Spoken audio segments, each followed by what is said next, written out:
حاسس انك واقف في مكانك في البرمجة، بتتعلم ومش عارف تتطور؟ انا هقولك على 5 خطوات لو مشيت عليهم مستواك هيعلى بشكل عمرك ما كنت تتخيله. ركز معايا للاخر. اول خطوة، مفيش حاجة اسمها تتفرج على فيديوهات بس، لازم تطبق بايدك حتى لو المشروع بسيط. اعمل تودو اب، كالكوليتر، او حتى لعبة صغيرة.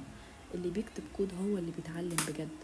تاني خطوة، ابدأ مشروع يهمك، مثلا اعمل موقع بيجمع كل مواصفات اكل مامتك، او تطبيق لمتابعة العادات. لما تشتغل على حاجة بتحبها مش هتزهق ابدا. تالت خطوة، انضم لجروبات زي ديسكورد وريدت او حتى قنوات تليجرام. اسأل وشارك وتعلم من اخطاء غيرك، اللي بيتعلم لوحده بيتعب اكتر. الخطوة الرابعة، وهي مش مهم تحفظ الكود، المهم تفهم هو ليه بيشتغل كده. اسأل نفسك ليه استخدمت فور لوب هنا، ازاي الفانكشن دي بتشتغل. الفهم هو سر الاحتراف.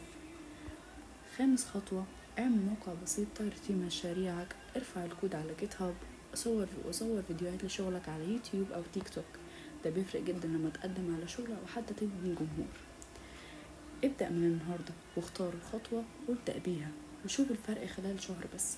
ولو عايز فيديوهات تساعدك اعمل لايك وسبسكرايب وابعته لصاحبك اللي محتاجين يتطوروا في البرمجة.